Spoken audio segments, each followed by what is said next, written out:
resfriada, así que disculpen las eventuales interrupciones.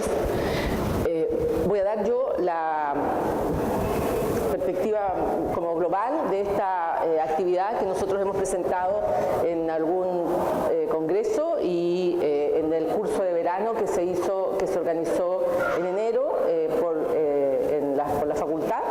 Si algunos de ustedes asistieron, se van a repetir, pueden retirarse sin problemas.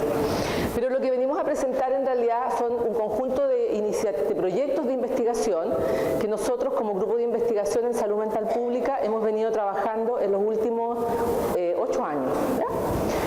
Y en esto hemos ido construyendo una mirada de por qué es necesario hacer prevención y cuáles son las estrategias sobre las cuales uno debería trabajar. ¿Ya? Lo primero es que todos sabemos obviamente la alta carga de enfermedad que los trastornos mentales representan para cada país. Y dentro de eso también sabemos que el crecimiento económico incrementa las necesidades en salud mental, porque si uno mira el peso de las enfermedades en la carga global, los países más pobres tienen mucho del peso puesto en enfermedades transmisibles. O sea, los chicos, las personas se enferman y se mueren de diarrea, de condiciones sanitarias bastante más precarias. Cuando esas condiciones han sido resueltas, como en el caso nuestro, entonces el perfil epidemiológico pasa a ser mucho más de enfermedades crónicas. Y en esas enfermedades crónicas también aparecen las enfermedades asociadas a estilos de vida. Y entonces aparecen temas que pueden llegar a ser problemas como el envejecimiento, pero también las enfermedades asociadas a estilos de vida que aluden al ámbito de lo psíquico también se incrementan. Eso significa, de alguna manera, poner el énfasis en una cuestión que no es nada de nuevo. Hace muchos años y décadas, diría yo, que la OMS, que las organizaciones internacionales vienen hablando de la necesidad de hacer prevención, de la revolución de la prevención en salud mental. En salud en general, pero en salud mental en específico, en el ámbito nuestro.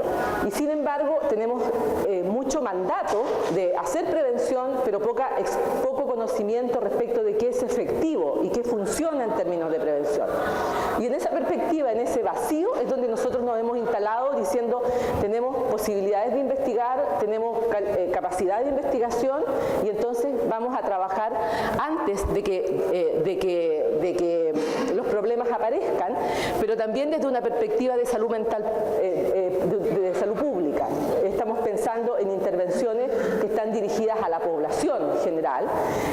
Algunas son más indicadas, son a grupos subumbrales, otras pueden ser más cercanas a la promoción, en el sentido que son universales, pero el espacio es, nuestro objetivo final es cómo transferimos los hallazgos a la política pública. Ya sabemos que la salud mental se mueve hoy desde distintos paradigmas.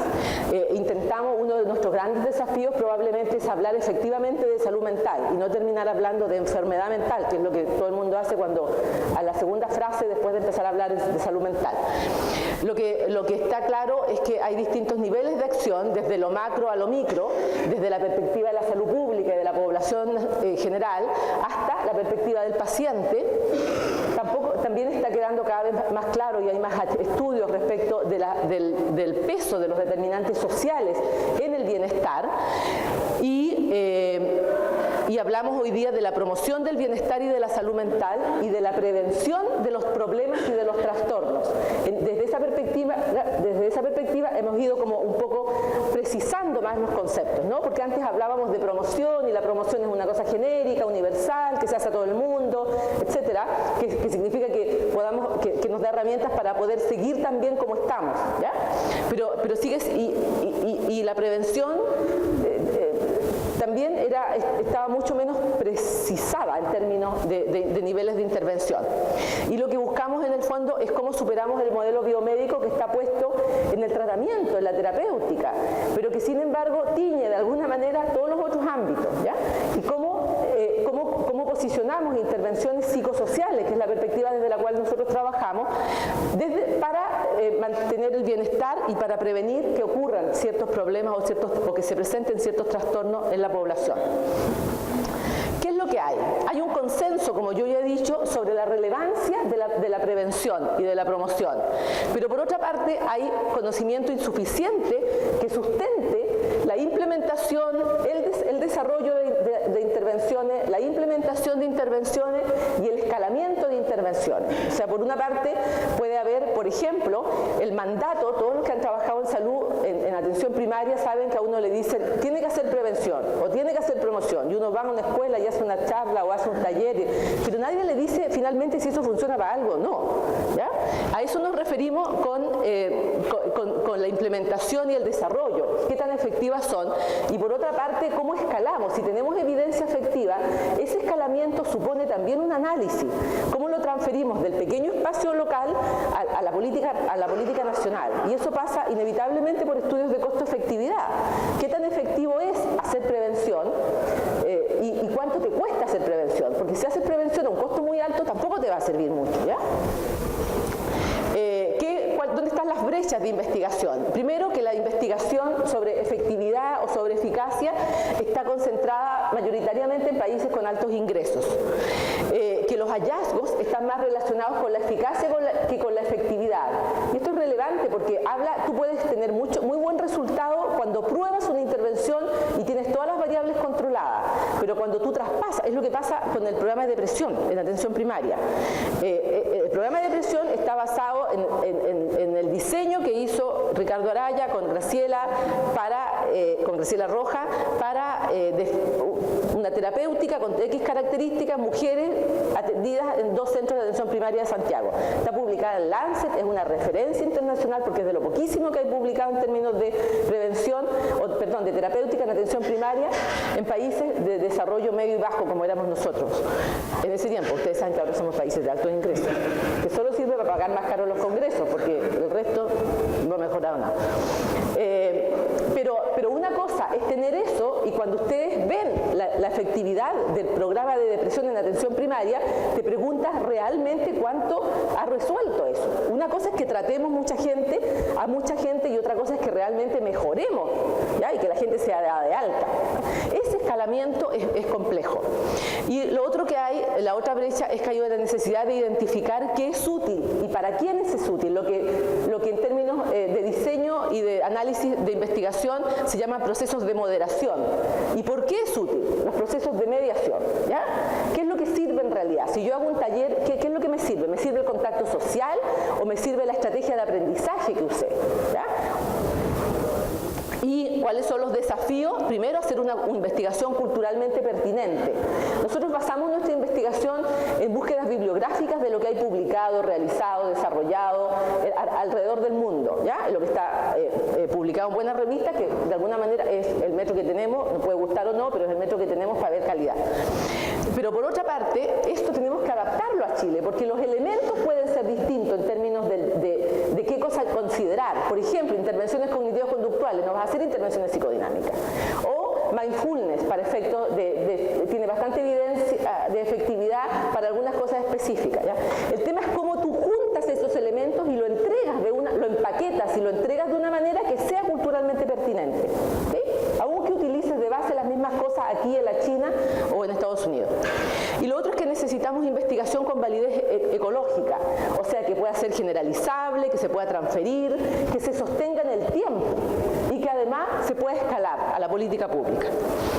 Eso es nuestro desafío grande. Hemos ido trabajando, como yo decía, hace ya 8, vamos para los 9 años, hemos ido avanzando en el tema. Empezamos con un tema que es el que Paulina les va a contar, con niños preescolares, pero hemos derivado a los adultos mayores. Tenemos otro trabajo sobre estigma, estamos empezando otro trabajo sobre suicidio y tenemos algunas cosas de parentalidad.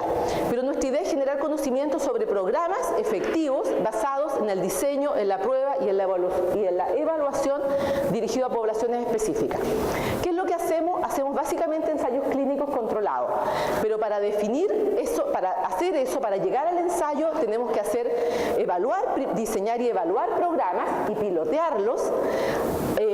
Hacemos estudios cualitativos para ver cómo funciona eso, a veces para el diseño, a veces para el funcionamiento de la implementación, después que lo implementamos para evaluar qué pasa con eso. Hacemos revisiones sistemáticas y estudios analíticos para recoger la evidencia respecto de aquello en lo que queremos intervenir, y también también en algunos casos hemos hecho estudios descriptivos o estamos trabajando en estudios descriptivos para efectos de ver aspectos emergentes. Uno puede analizar y ver un problema, por ejemplo, con el tema del día a día, prevención de trastornos externalizantes en preescolares, pero después se te evidencia otro problema, que es la sobrecarga de las parejas jóvenes.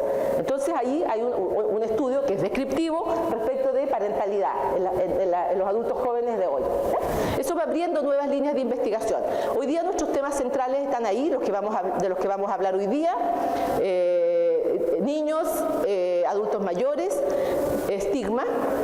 Y nuestro ciclo en general es esto, ¿no? Nosotros hacemos estudios descriptivos, estudios cualitativos que nos permiten llegar a definir una intervención a través de ensayos clínicos controlados y esperamos diseminar, y lo más avanzado que tenemos en diseminación es aquello de lo que va a hablar Paulina, de cómo el día a día lo estamos transfiriendo a nivel regional, pero y esto en qué poblaciones y bajo qué lógica.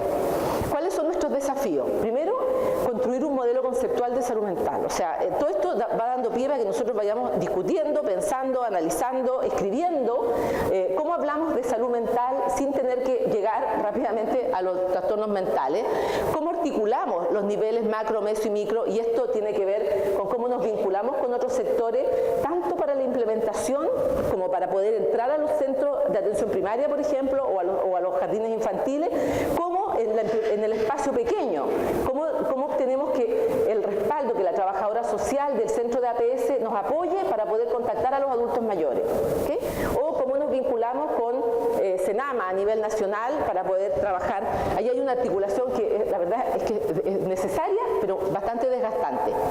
La definición de los resultados, ¿cómo medimos los resultados? Porque aquí estamos midiendo lo que no ocurre. Un buen resultado es que los adultos mayores no se depriman o que los niños no lleguen a tener trastornos externalizantes, pero lo de los niños, por ejemplo, tiene una perspectiva muy alta. Entonces, ¿cuáles son las medidas que necesitamos para ver efectividad de nuestras intervenciones? Y los desafíos metodológicos y éticos, por supuesto, de los programas promocionales y preventivos. ¿Qué nos parece, cuáles nos parece que son los desafíos a largo plazo? Motivar a las autoridades y a los hacedores de política en términos de implementar intervenciones efectivas. Debe haber un balance en la inversión entre promoción, prevención y tratamiento, porque hablamos mucho de esto, pero ponemos harta poca dinero en eso, y aquí el dinero nunca nos va a dar para tratar a todos, ¿no? Y la integración y sostenibilidad de los programas promocionales y preventivos. Eso es un gran desafío.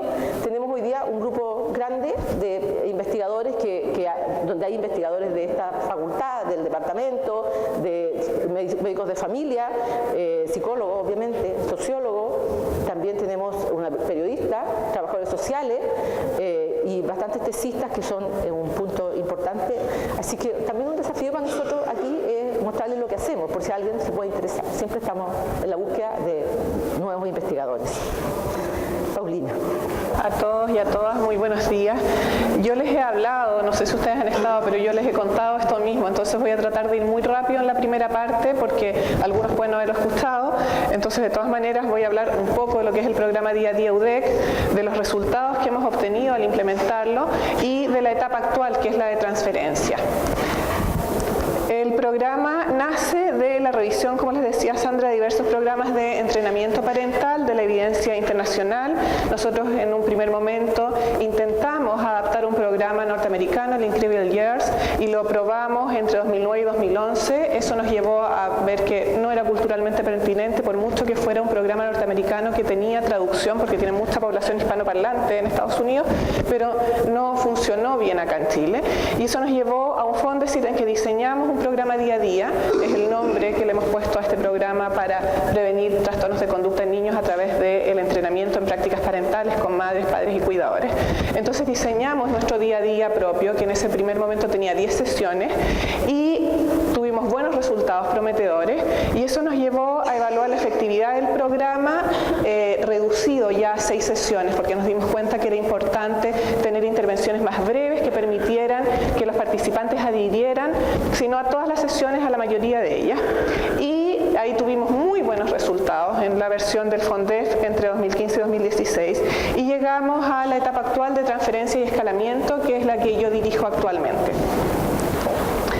Este es un programa entonces del día día a día de entrenamiento parental en formato grupal, grupos de 12, 14 personas, muchas veces hay 8, 7, pero ese es el rango en que nos movemos, diseñados para madres, padres y cuidadores de niños y niñas preescolares y escolares. Nosotros hasta ahora los estudios randomizados que hemos hecho son con niños entre 3 y 5 años, preescolares, pero el programa está diseñado y se puede aplicar con niños hasta de 9 años, por eso también puede ser para niños escolares.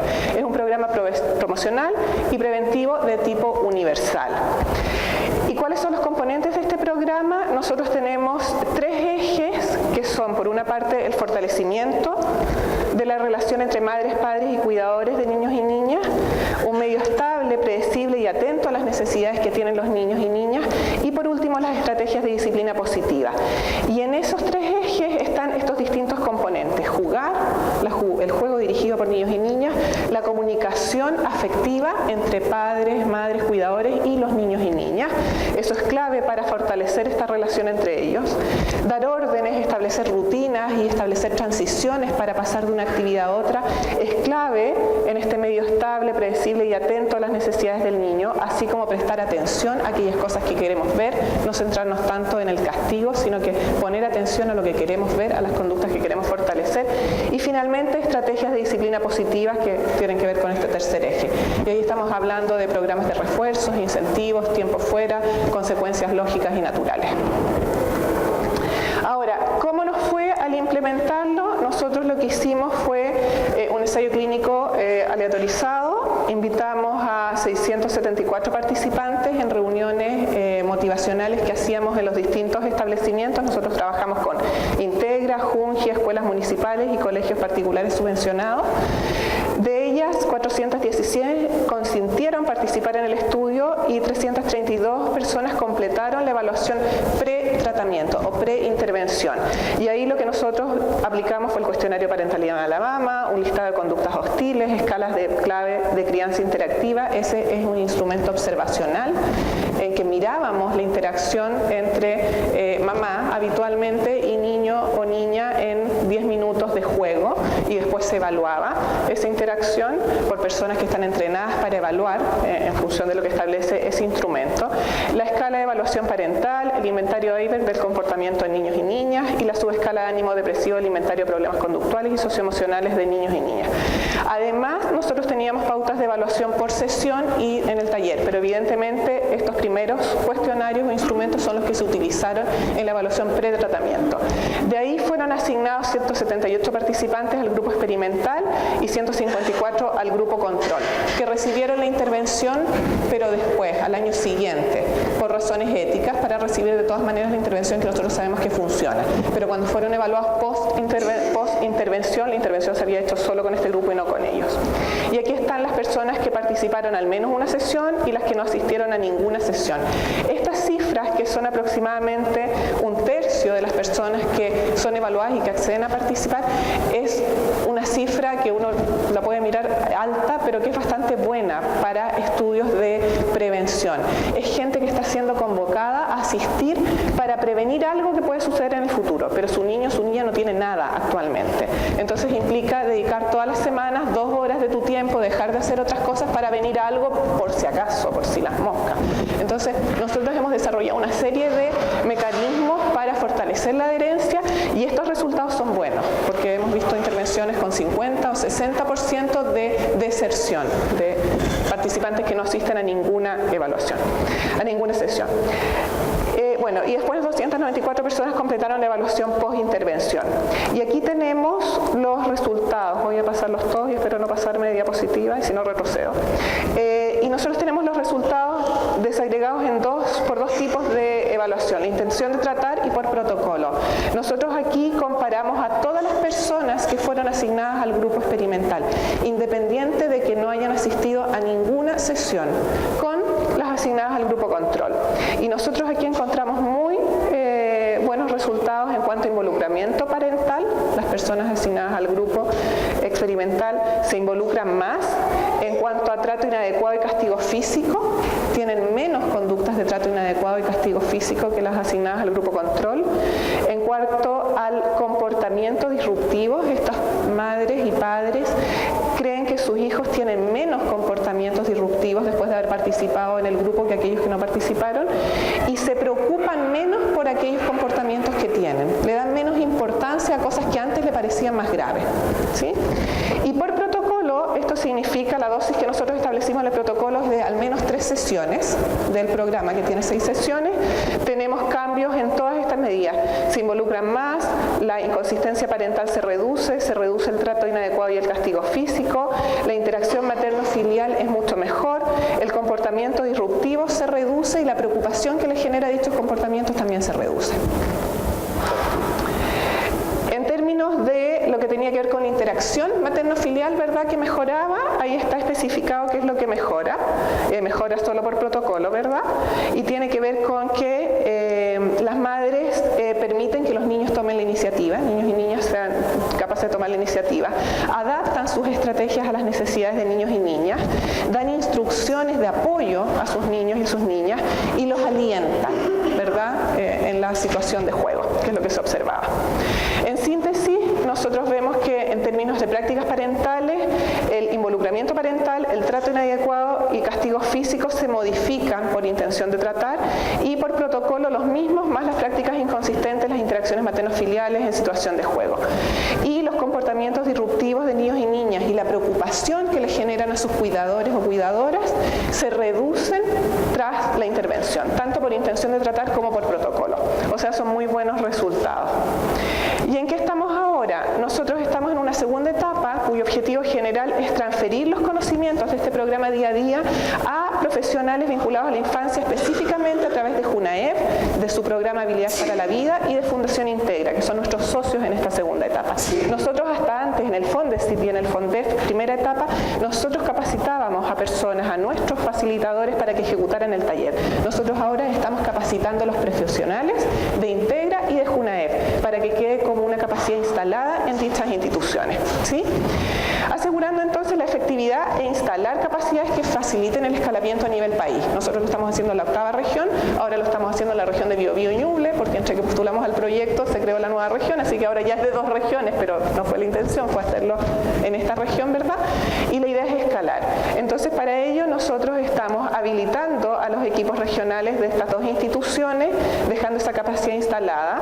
Estamos evaluando la aplicación a mayor escala del programa en aquí dice 4 provincias de la región del Biobío, pero en realidad son las 3 provincias de Biobío y las provincias de Ñuble. Y la idea es disponer de un sistema de formación de postítulo semipresencial, que es también capacidad que está quedando instalada en nuestra Universidad de Concepción, que puede habilitar en el futuro profesionales que trabajan en infancia a lo largo de todo Chile. Y este es el diseño que tenemos, es un ensayo clínico de campo con un grupo de medidas pretest y post-test usando doble pretest. No tenemos asignación aleatoria, no tenemos grupo experimental y grupo control, tenemos solo el grupo de intervención. Y aquí lo que tenemos es un diseño en que en el primer año hicimos y diseñamos nuestro programa de postítulo en línea, ¿verdad? Y ahora en este segundo año que ya empezó, estamos llevando a cabo la formación teórica de los profesionales de Integra y JUNAEP. Ellos ya están formándose teóricamente en la plataforma. Luego ellos van a tener una capacitación presencial en el taller en sí, ¿verdad?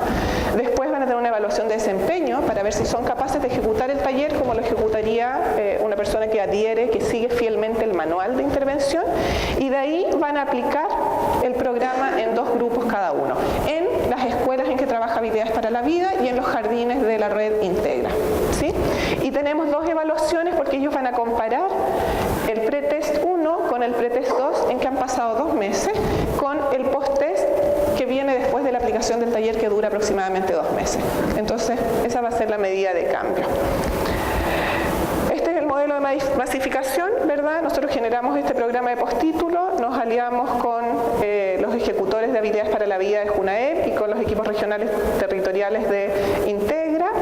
Los dejamos capacitados a los equipos regionales, de las direcciones regionales, como supervisores, para que en el futuro puedan supervisar a otros ejecutores, y a 25 profesionales de ambas instituciones en el programa día a día, y ellos lo replican en madres, padres y cuidadores de las instituciones que atienden. Y ahí tenemos la secuencia pedagógica, que ha sido el gran logro del primer año, que no solo está diseñada, sino que está implementada y existe. Y nosotros lo que aquí tenemos es una formación teórica inicial que permite de alguna manera nivelar a profesionales que vienen de distintas trayectorias curriculares, trabajadores sociales, psicopedagogos, trabaje, ¿verdad?, con infancia, hace una formación teórica inicial en psicología del desarrollo, en psicología del aprendizaje, técnicas de modificación de conducta y en trabajo con grupos de adultos.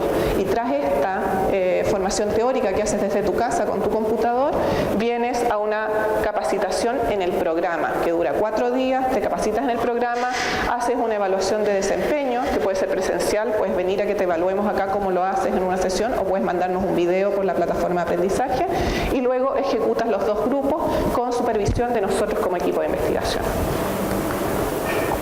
Ese es nuestro sitio web, nuestra plataforma, pueden visitarlo diadiaudec.udec.cl y eso es lo que estamos haciendo.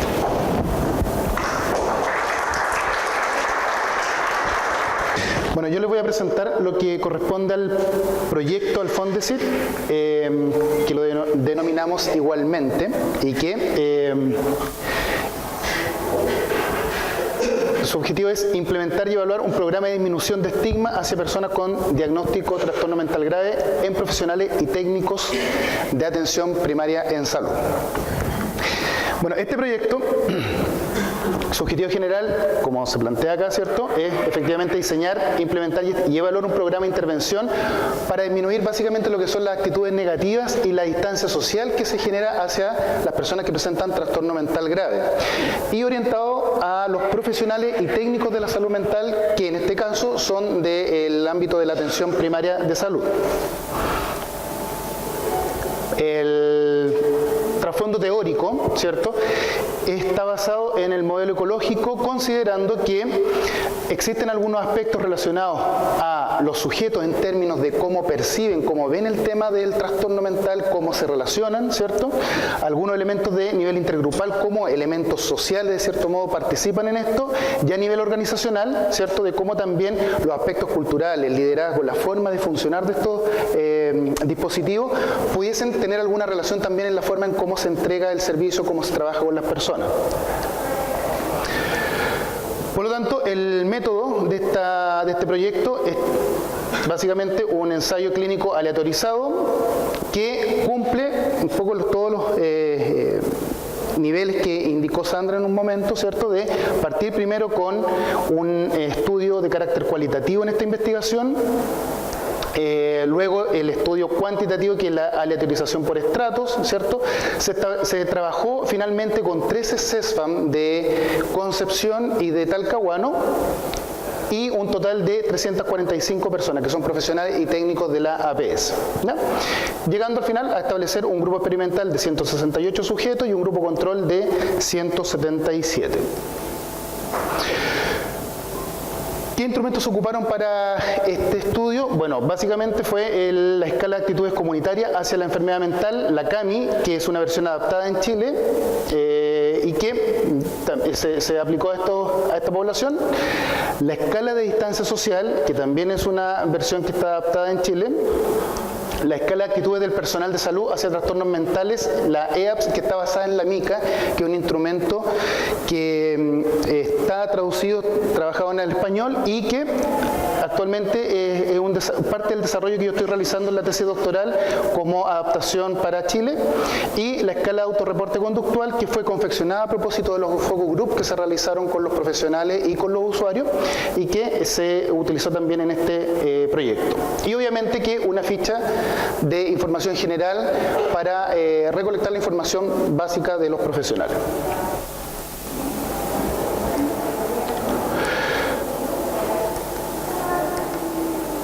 Este proyecto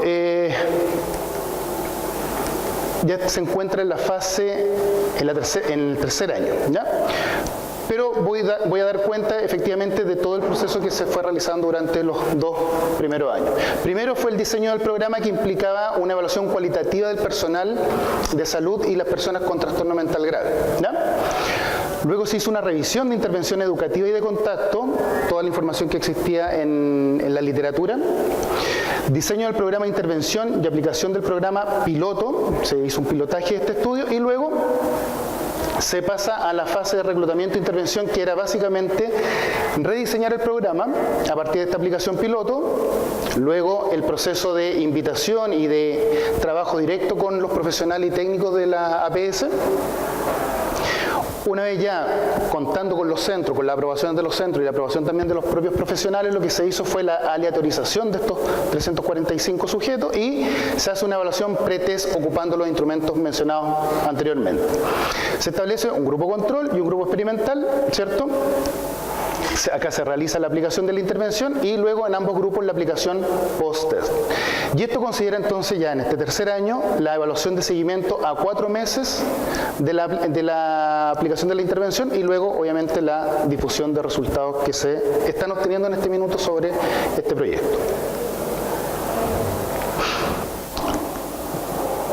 Ok, ¿cómo partimos? Este proyecto partió primero entonces con esta parte cualitativa, ¿cierto? Esta investigación cualitativa, que era conocer la percepción de los usuarios y los profesionales, ¿ya? Sobre la atención que se entrega a las personas con trastorno mental grave. Y para esto se generaron 4 grupos de discusión, 2 con personal y 2 con usuarios, ¿ya? Y 5 entrevistas en profundidad con los usuarios. ¿Qué se pudo recoger, qué se pudo pesquisar a grandes rasgos? En el caso de los usuarios aparecieron estas categorías, podríamos llamar, ¿cierto?, respecto de cómo veían el tema del trato, del manejo, de la forma de relación que se producía en la APS. Los usuarios dan cuenta de una atención del personal de salud donde observan precisamente conducta de discriminación tanto positiva como negativa, ¿no? Además, dan cuenta de alguna actitud del personal de salud con algunos prejuicios o estereotipos sobre quiénes son ellos, cómo son ellos, etc., ¿no? Se dan cuenta de alguna estrategia usada por los usuarios para mejorar la atención, cosas que ellos mismos hacen para que esto eventualmente pueda modificarse o cambiar.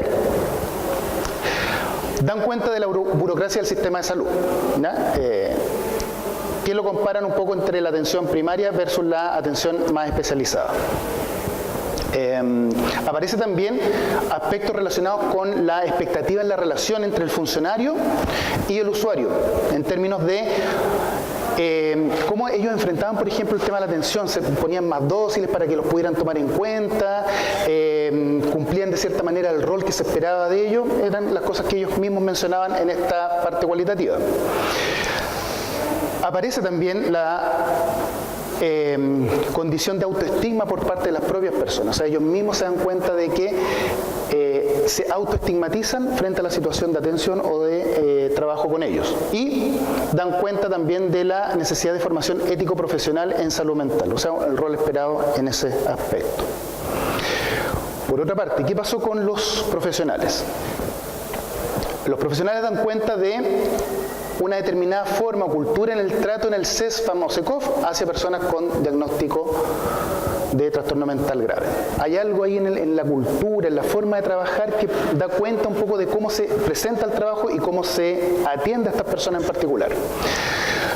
Reconocen un desconocimiento sobre salud mental. Este es un tema bien importante en términos de cómo trabajar en salud mental precisamente, y particularmente con el tema de trastorno mental grave. Reconocen también que hay estereotipos sobre las personas con diagnóstico de trastorno mental grave. Hay alguna etiqueta y hay algunos prejuicios negativos hacia ello, ¿ya? Protocolos de intervención en salud mental, algunos indican que existen, otros indican que no existen, otros dan cuenta de ciertas dificultades o errores para poder aplicar estos protocolos. Por lo tanto, también hay una variedad importante respecto de cómo se hace el trabajo propiamente tal, ¿ya? Y también dan cuenta de algunos aspectos relacionados con el rol como funcionarios. Con esta información, entonces, se comienza a elaborar esta intervención que recoge además varios elementos que son importantes desde la literatura. ¿Por qué? Porque Patrick Corrigan, que es uno de los investigadores que más ha trabajado en este tema, da cuenta necesariamente de estos 2 elementos que son relevantes para cualquier tipo de intervención para reducción de estigma: la educación y el contacto directo o el contacto social, ¿ya? En este caso, la educación fue desarrollada a través de interacciones guiadas, ¿cierto? Discusión y debates grupales y algunos análisis de casos, que fueron las cosas que se implementaron en esta intervención. Y el contacto vinculaba necesariamente el trabajo con expertos por experiencia, es decir, personas que presentan el diagnóstico de trastorno mental grave, ya llevan bastante años en esto, algunos ya se han recuperado, están en el proceso de recuperación y participaron como exponentes, es decir, como personas que daban cuenta de su experiencia como usuario, de su experiencia en la relación con los trabajadores y por lo tanto también daban cuenta de cómo ellos vivían directamente el tema del estigma.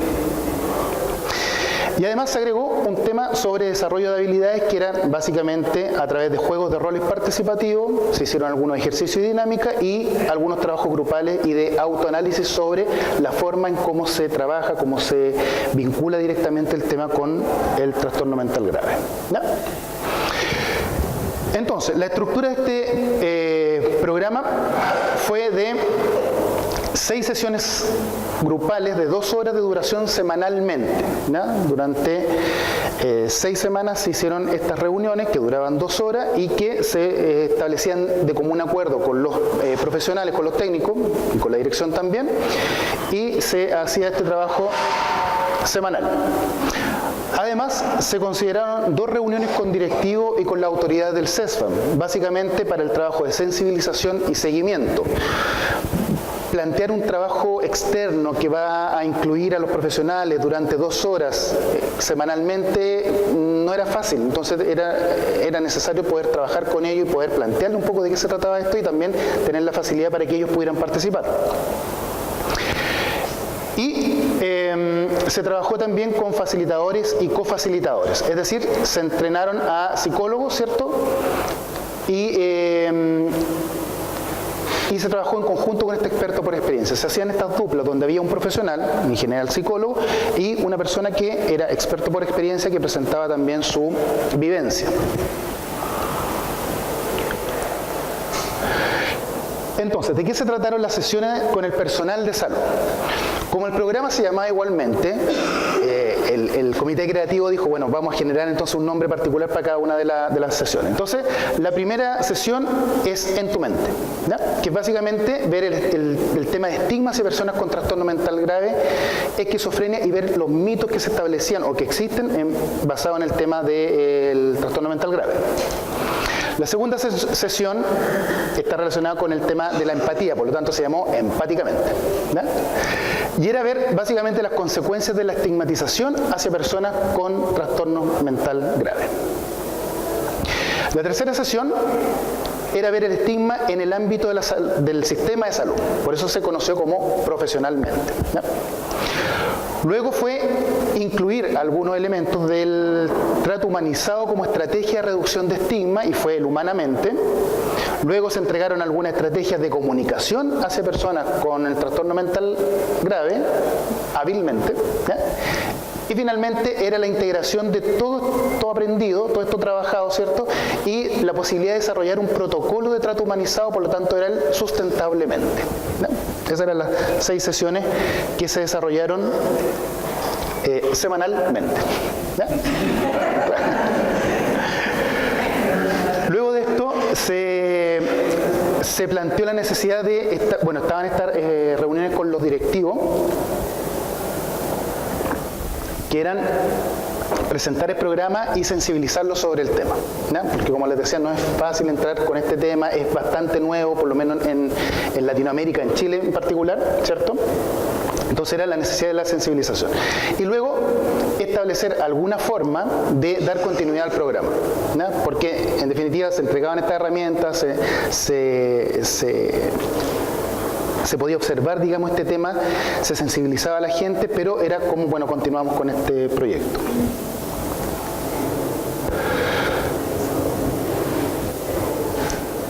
Participaron todos estos CESFAM con todas estas personas, las que totalizaron a los 345 sujetos, ¿ya? Y bueno, obviamente se hicieron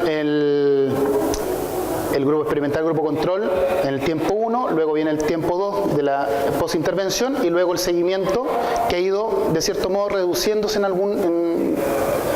algunas cantidades de sujetos, pero se sigue manteniendo un número considerable. Y algunos resultados preliminares dan cuenta de que hemos logrado algunos cambios importantes, significativos, cuando se hicieron las evaluaciones pre y post con grupo control y con grupo experimental. Por lo tanto, vamos en buen camino. Esto significa que hemos logrado visualizar por lo menos temas de reducción de estigma y también forma de reducción de la distancia social que se establece hacia las personas con trastorno mental grave. En todo esto que se ha llevado a cabo ya en estos 2 años y ya vamos al 3er año, se logró desarrollar un manual protocolizado de intervención con personal de salud, un manual protocolizado de capacitación de facilitadores, también de cofacilitadores, que son los expertos por experiencia, y en total fueron 16 facilitadores y 9 cofacilitadores capacitados y, bueno, desarrollamos un sinnúmero de material gráfico que fue entregado a los centros, fue entregado a las personas que participaron también en este proyecto. Y con la esperanza de poder continuar, porque también está en carpeta, digamos, la posibilidad de seguir desarrollando este trabajo, quizá ampliando a más población, no solamente a los profesionales, sino que también ahora estamos pensando con el grupo de administrativo y las personas que también tienen un trato muy directo con los usuarios, que es también importante poder abordar eso. Dificultades principales fue involucrar directamente a los directivos, involucrar a los referentes de salud que trabajaban directamente con nosotros y buscar algunas mejoras en el protocolo de atención. Y en el desarrollo del programa, principalmente algunas resistencias de funcionarios, que obviamente es un tema no fácil, ¿cierto?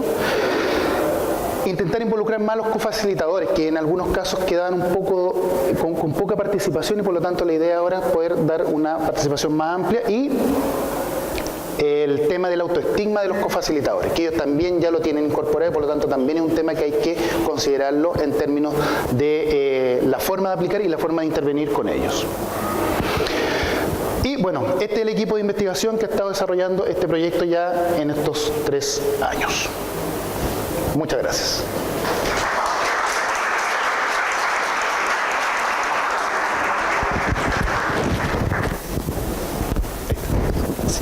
Buenos días a todos y a todas. Muchas gracias por su atención.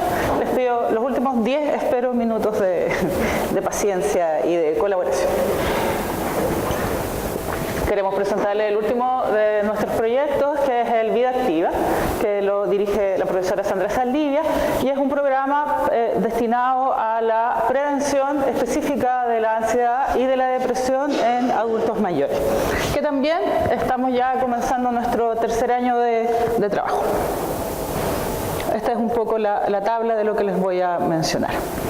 Como temática, la prevención de la depresión y la ansiedad en los adultos mayores es un tema relevante. Tenemos claro, ¿cierto?, la transición demográfica, que ya en realidad es más que transición, está instalada, nuestra pirámide, ¿cierto?, poblacional, con la población adulto mayor como muy relevante. Y sabemos que es necesario por un lado y que es posible desarrollar promoción y prevención, pero tenemos poca claridad aún de qué componentes funcionan, ¿ya? ¿Qué elementos funcionan? Y específicamente para nuestro fin también tenemos poca claridad si es mejor, en el caso de la depresión en los adultos mayores, hacer prevención universal, o sea, trabajar con toda la población de adultos mayores, o hacer prevención indicada, que es focalizarse, por ejemplo, en personas que han tenido accidentes vasculares cerebrales u otro tipo de enfermedad médica que los pone como en mayor riesgo. ¿Ya? Eso no está tan claro. ¿Qué nos dice la evidencia? Al igual que los otros programas, hicimos una revisión de la literatura internacional con respecto a programas que funcionan. Hay mucha menos evidencia, por ejemplo, que la que hay en prevención en niños preescolares, ¿ya?, comparativamente. Pero sabemos algunas cosas, que en general funcionan y son un pilar necesario las actividades sociales. El componente social para prevenir la depresión en la adultez mayor es una condición o un elemento que no se puede olvidar, ¿ya? Que la activación conductual o actividades gratificantes, el que las personas se mantengan activos, de ahí viene un poco la idea del Vida Activa como programa, haciendo cosas que les gustan, que les generan placer, que haya disfrute en la adultez mayor, es también un elemento relevante. La estrategia de resolución de problemas. Dentro de las estrategias cognitivo-conductuales, la resolución de problemas y resolución de problemas de la vida del adulto mayor. O sea, cómo adaptarse a las limitaciones funcionales, ¿cierto? Cómo adaptarse, en el caso de Chile, a las limitaciones económicas de pasar a vivir como adulto mayor, y etcétera, etcétera. ¿Ya? Cómo resolver problemas. Aparece también como una estrategia el yoga y la meditación mindfulness, que a nosotros nos sorprendió. ¿Ya? Y con asterisco ahí están dos elementos. Por un lado, la reestructuración cognitiva, porque si bien funciona, está probadísimo que funciona, pero especialmente para aquellos casos donde ya hay algún nivel de sintomatología depresiva. O sea, no para hacer prevención universal, sino que para hacer prevención en sujetos que ya están en riesgo. ¿Ya? Y lo mismo pasa con la revisión de la vida o reminiscencia, que también es una estrategia que se utiliza mucho, porque hace mucho sentido que en la adultez mayor, una de las tareas, ¿cierto?, es hacer un balance de tu vida y favorecer la adaptación hacia la transición, hacia la muerte. Eso también hay evidencia de que funciona, pero que funciona mejor en personas que ya están teniendo esa necesidad o que ya están teniendo síntomas. Pero de aquellos adultos mayores activos, que fue con los que nos encontramos nosotros al hacer los talleres, ¿ya?, que tienen 65 años, 68 años, pero que están viviendo, ponerse, revisar, no tiene tanto efecto positivo, ¿ya?, como uno pensaría, o como pensamos nosotros especialmente desde la psicología, digamos, desde nuestro sesgo psicológico un poco. Y también incorporamos o consideramos elementos promocionales generales para la adultez mayor, ¿ya?, que tienen que ver con la salud, o la promoción de la salud. Lo primero, es necesario hacer entrenamiento cognitivo, desarrollar habilidades cognitivas. La principal función que hay que ayudar a mantener, o una de las principales funciones, es la memoria y la concentración. Y eso requiere entrenamiento. Y si ese elemento no se considera en una intervención con adultos mayores, en realidad estamos quedando un poco al debe. Las actividades sociales también, para la promoción en general, y el fomento de la actividad física, nuevamente. En la adultez mayor, uno de los procesos que ocurre es la pérdida, ¿cierto?, de capacidad muscular y de equilibrio, etc. Entonces, ese elemento también era necesario considerar. Tenemos ahí algo importante, de hecho, esas fotos de acá son del MAS, que es que en Chile, en paralelo a este programa, ¿cierto?, se está desarrollando el programa Más Vida, Más Adultos Mayores Saludables, pero que se llama MAS. Y que está allá en todos los CEFAM y que muchos adultos participan, y está especialmente orientado a actividad física para prevención de caídas, así como un foco muy especial, que trabajan con kinesiólogos y con un componente también de entrenamiento cognitivo para prevenir deterioro cognitivo. ¿Ya? ¿Cuáles son los objetivos de nuestro programa? ¿Ya? Este programa, cuando ya lo diseñamos, cambia un poco de foco desde prevención de la depresión a un acento promocional y se transforma en el vida activa, con la lógica de fortalecer la calidad de vida en la adultez mayor. Y así es como lo trabajamos con los adultos mayores, con 4 grandes componentes para nosotros. Un eje, mantener el cuerpo activo, actividad física y sin tensiones, elementos para relajación. Trabajar, enfocarse a mejorar la capacidad para disfrutar la vida, que parece ser algo dado, pero no es algo tan dado, ¿ya?, sino que hay que intencionarlo, hay que intencionar el disfrute. Mantener la mente activa y ágil, por lo tanto, entrenamiento cognitivo, y específicamente dotar a los adultos mayores de capacidades para resolver problemas, ¿ya? Y así surge este programa, que tiene una orientación de salud mental comunitaria, por lo tanto se hace anclado a cada uno de los CEFAM territorialmente, y en la práctica habitualmente en la sede de la Junta de Vecinos o algún dispositivo comunitario similar, digamos, más que hacerlo adentro del CEFAM, lo hacemos fuera del CEFAM, que es lo mismo que hace el taller MAS.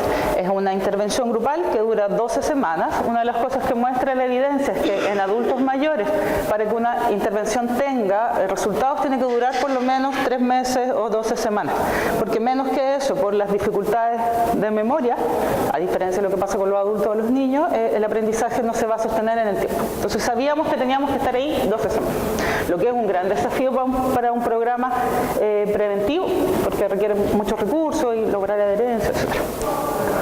Y que estas 12 semanas incluyen 9 sesiones presenciales, 9 talleres con los adultos mayores, de 2 horas cada una, y 2 sesiones de seguimiento telefónico. Nosotros incorporamos el seguimiento telefónico como un componente terapéutico, como un componente de la intervención. Entonces tenemos un seguimiento, tenemos una pausa entre la sesión 8 y la 9, y ahí en esa semana hay una llamada telefónica. Y después de que hacemos la última sesión presencial, otra llamada telefónica que tiene un sentido de intervención. ¿Ya? Grupo de 12 a 15 participantes, que en general venían entre 8, 10, 7, dependiendo, con un facilitador y un cofacilitador, por supuesto capacitado. Facilitador normalmente que en esta primera instancia eran psicólogos recién titulados, y un cofacilitador que era otro profesional del área de la salud. Nos dimos cuenta que no podíamos estar haciendo este programa promocional y preventivo sin los otros profesionales, y afortunadamente nos ha ido muy bien y estamos trabajando con kinesiólogos, fonoaudiólogos, enfermeras, trabajadores sociales, etc. Le pagamos, que es lo que hacemos siempre, la movilización a los adultos mayores que lo requieren, ¿ya? Devolvemos los pasajes, y entre semana y semana siempre llamamos por teléfono para recordar la sesión a todos los participantes, y también llamamos a aquellos que faltan a finalizar la sesión, a la que faltaron, ¿ya? Por lo tanto, el seguimiento telefónico es una estrategia, ¿ya? ¿Cuáles son sus componentes? Una primera línea de psicoeducación en adultos mayores, una segunda de entrenamiento en relajación, que lo hacemos a través de mindfulness, tanto con el escaneo corporal y la respiración, como con movimiento consciente, con algunas prácticas de yoga. Nos fue genial con eso, a los adultos mayores les encanta, ¿ya? Y eso lo hacemos todas las sesiones, y además le entregamos un CD o un pendrive, dependiendo con los audios para que practiquen en la casa. Hacemos actividades gratificantes, fomento actividades gratificantes, entrenamiento en resolución de problemas, que está ahí, lo hacemos con ampolletitas, esas son las soluciones. Estimulación cognitiva, que es un juego cognitivo, todas las sesiones jugamos a algo, ¿ya? Y el seguimiento telefónico. Y en términos de estructura de sesión, cómo funciona una sesión estas 2 horas, tenemos al inicio una presentación muy breve de un tema, que es con un papelógrafo, ¿ya? Trabajamos en las habilidades relacionadas con ese tema, hacemos mindfulness, hacemos un juego cognitivo, le damos actividades para la casa o tareas, ¿ya? Teníamos un poco de susto con las tareas, porque la historia nos dice que no nos va muy bien. La verdad que con los adultos mayores nos va mejor, ¿ya? De la mitad hacia arriba de los participantes hacían sus tareas, incluso las registraban. Para eso hicimos todo un trabajo con Paulina en el diseño de que los autorregistros fueran lo más simples posible, de que finalmente son encerrar caritas, digamos, cosas así, pero no escribir, ¿ya? Y entregamos material didáctico, dípticos, CD y distintos juegos. Jugamos al colgado y etcétera, ¿ya? En términos de elementos que son relevantes por el ciclo vital y las condiciones de memoria, trabajamos mucho en la homologación de los materiales didácticos para favorecer el anclaje a la memoria. Entonces, esto es el papelógrafo, que es lo que poníamos, digamos, como clase. Este es el díptico, que es igual, y si ustedes se fijan acá, están los 4 elementos: salud física, actividad mental, emocional, higiene del sueño, que es un elemento que trabajamos, y tienen sus colores. Entonces, luego que es la actividad, sigue los mismos colores, los mismos dibujos, y luego la tarea para la casa, que es registrar 1 o 2 actividades en cada una de las áreas, sigue de nuevo con los mismos iconos. O sea, eran los mismos iconos, los mismos colores en todas las sesiones y en cada uno de los elementos, ¿no? En términos de agenda, también, al igual que los otros proyectos, una primera reunión con el centro de salud para favorecer que nos apoyaran, y luego sesiones de psicoeducación, donde invitamos a los familiares, una sesión para entrenar en mindfulness, luego actividades gratificantes, resolución de problemas, y de las 7 en adelante nos íbamos a potenciar, porque sabíamos que teníamos que repetir los contenidos por las características de la memoria en el adulto mayor. Entonces, de la semana 8 para acá, repetíamos y íbamos potenciando. Y al mismo tiempo nos íbamos desvaneciendo. Entonces, entre la 8 y la 9, había una semana que no teníamos taller y hacíamos una llamada telefónica, y en la semana 10 era la última sesión, y luego la 11 no hacíamos nada, y la 12 los volvíamos a llamar por teléfono como para la última despedida. Y con eso llegábamos a nuestras 12 semanas de intervención. Es una ECA, no les voy a contar mucho de eso, es un ensayo como los otros, ¿cierto? Estos son nuestros números hasta ahora. ¿Ya? Y en términos de implementación, porque hasta ahí vamos, ¿sí? Tenemos buena adherencia, también esa es otra diferencia de los adultos mayores. Los que logran llegar, digamos, los que van a alguna sesión, en general se tienden más bien a quedar. El 70% va a de las 9 sesiones presenciales fue a 5 más sesiones, porque es un buen indicador de adherencia. La asistencia promedio 5,7, en general más o menos. La satisfacción, por supuesto, muy alta, 4.8 de una escala de 1 a 5.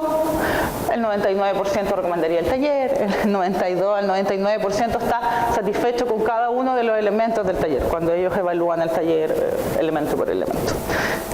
Eso es. Ese es nuestro proyecto.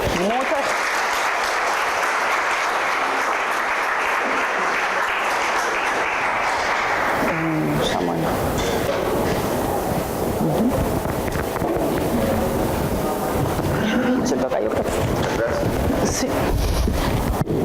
Muchas gracias. Se ofrece la palabra para comentarios o consultas a los expositores.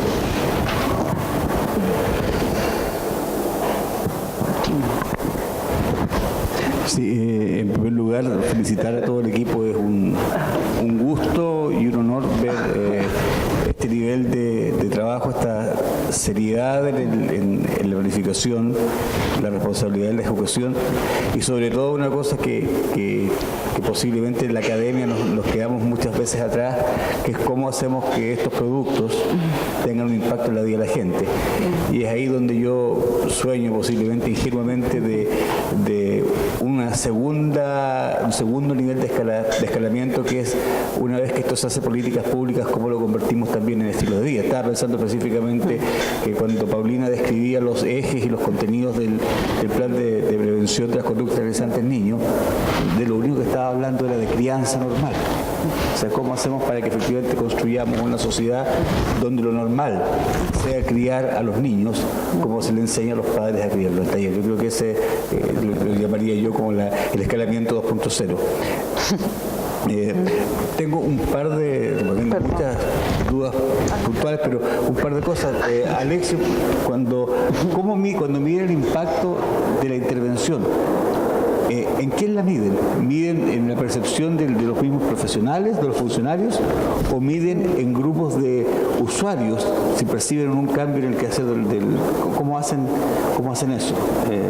Esa es una cosa. Y una segunda pregunta a la Paulina, que tiene que ver probablemente más con mi ignorancia.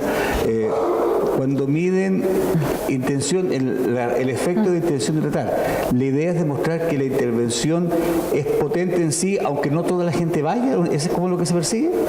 Ya, esa es la tengo más, pero ¿Sí? ¿Se escucha? ¿Sí? Ya. Bueno, el proyecto aborda en esta situación la percepción de estigma que está presente en los profesionales. Por lo tanto, lo que estamos evaluando es la percepción o el proceso de reducción de estigma que se produce a partir de esta intervención. Ahora, claro, lo ideal es, lo que plantea mucho la literatura, es que también podamos contar con la percepción que tienen los usuarios, no solamente el lado del profesional, sino que también del usuario. Ahora, también ahí implica soslayar algunas situaciones que son bien particulares, como por ejemplo el tema de los permisos de los comités de ética que puedan participar las personas, o que eventualmente los usuarios puedan participar efectivamente. Entonces, esta primera condición está dada básicamente desde los profesionales. Ahora, también es el punto que yo les comentaba al final, que se hace necesario no solamente quedarse en el espacio de los profesionales, porque efectivamente sabemos que el profesional tiene contacto directo, pero también está el otro contacto directo, y que es relevante, que es la parte de los administrativos. ¿ya? Cuando van a pedir una hora, cuando van a farmacia, cuando van a otra parte, etcétera, también hay un contacto directo, también es parte, digamos, del dispositivo, ¿cierto? El elemento cultural ahí de cómo me trata desde la persona que está en la puerta hasta el médico tratante, ¿cierto? Entonces, es la idea también ahora poder abordar esa otra población. Pero básicamente, como te digo, es la mirada desde el profesional en esta parte del proyecto. Sí, y en lo que dice relación con la idea de la intención de tratar, es que efectivamente el resultado es tan potente, es tan poderoso, que incluso teniendo a los participantes que no asistieron a ninguna sesión, las diferencias son estadísticamente significativas al compararlos con el grupo control en que nadie asistió a ninguna sesión. ¿Sí?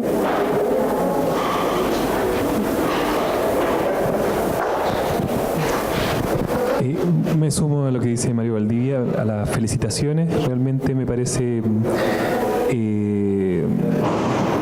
sorprendente realmente que se esté trabajando en esto.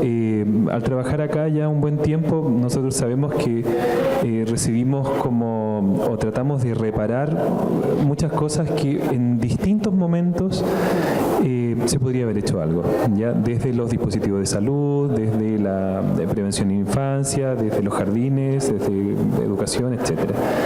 Así que realmente, claro, es resolver o apuntar a las causas, ¿ya? Yo creo que eso realmente tiene grandes probabilidades de tener un impacto.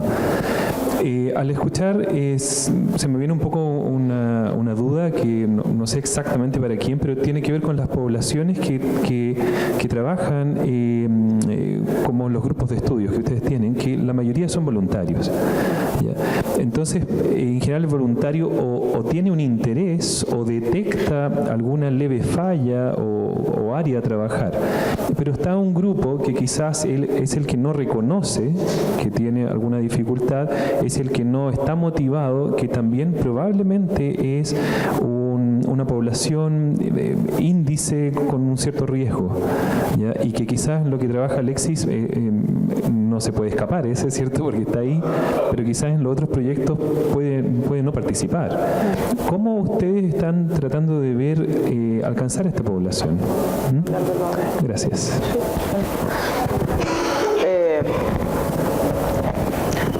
Efectivamente, es un gran tema cómo llegamos cómo hacemos realmente prevención universal a todos. En el caso de los adultos mayores, nosotros aleatorizamos, ¿cierto? A 20 y 20 para cada grupo en cada CEFAM. O sea, 20 que hacían taller el año pasado y 20 este año. Y de esos 20 logramos que asistieran en general 12, 10, dependiendo del centro, y por lo tanto quedamos con 8 que no querían asistir por distintas causas, que a veces eran barreras propias del adulto mayor, que se habían fracturado y estaban con yeso, que cuidaban a otro adulto mayor, eran el cuidador y no sé qué, por ejemplo. ¿Ya? Entonces ahí tenemos ese espacio que es importante. ¿Qué estamos probando frente a eso? Por eso surgieron como relevantes las llamadas telefónicas, por ejemplo. Entonces estamos tratando de hacer algún apoyo, algún monitoreo, algún seguimiento a través de llamadas telefónicas, por ejemplo, que ya implican un mayor contacto y así fuimos pesquisando, por ejemplo, cosas que no son tan propias de la salud mental o apuntando a la depresión, pero sí son muy relevantes para el bienestar y la calidad de vida. Por ejemplo, que el adulto mayor X necesitaba hora para audífono porque su problema era que no escuchaba y no venía al taller porque no escuchaba el taller. Cosas como eso. Como por ahí hemos estado en este proyecto. Sí, pero de todas maneras lo que tú aludes es que los 20 y 20 son de los que aceptaron y hay gente que no aceptó participar. En el día a día tenemos eso está presente, efectivamente. Hay gente que no acepta participar, por lo tanto esa gente no llega. Por otra parte, tenemos permanentemente la presión de las educadoras que dicen, no, esta mamá tiene que ir al taller, no, a esta. Y nosotros les explicamos que el taller es preventivo y no es para tratar. En general, cuando nos indican a esa mamá es porque ese es el niño que ellas han detectado que es un problema y que muchas veces ven incluso como el cacho en el curso, lamentablemente, y esas personas no entran al programa porque es preventivo. No queremos trabajar con personas que ya tienen un tratamiento o un problema, no sé si un trastorno, pero un problema al menos. Creemos y tenemos ganas de tener día a día para distintas cosas y tener día a día de intervención, no solo de prevención y promoción. Pero como dijo Sandra, nos faltan manos, nos faltan investigadores, nos faltan gente que quiera sumarse, así que están todos invitados. Y por otra parte, lo que sí nosotros estamos haciendo fuertemente con el equipo, Pablo, que está aquí a mi lado, Pablo Vergara, es parte del equipo del día a día, es un trabajo en redes sociales y con una página web. Nosotros queremos llegar a gente que a lo mejor va a entrar a Facebook o a Instagram o a Twitter o que va a ver videos en YouTube, que estamos pasando mensajes como para llegar a gente que no va a aceptar intervenir. Y lo otro, por último, es que si esto pasa a ser política pública en Integra o en Junaed, va a llegar a todos los establecimientos que ellos atienden. En vez de la escuela para padres haciendo no sé qué cosa, el taller de autoestima que no está aprobado, trabajar en el día a día. Y por lo tanto creemos que con eso se va a llegar a muchos más hogares.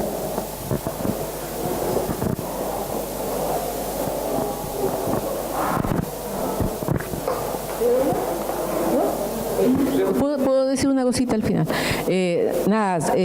Solo invitarlos porque como tenemos una actividad que apunta hacia varios aspectos, esta semana estamos trabajando con una asesora canadiense que trabaja en un programa. Ella es evaluadora de un programa, el programa antiestigma del gobierno de Canadá que se llama Open Minds, y ella ha estado trabajando con nosotros esta semana en el proyecto que les ha presentado Alexis, y hoy día a las 3 de la tarde da una conferencia sobre programas antiestigma y qué es lo que sirve y qué es lo que no sirve, qué es lo que funciona y qué es lo que no funciona, en el Auditorium de Ciencias Sociales, que queda allá para los que estudiaron en la Universidad de Concepción, es nuevo y queda al lado del aula 9.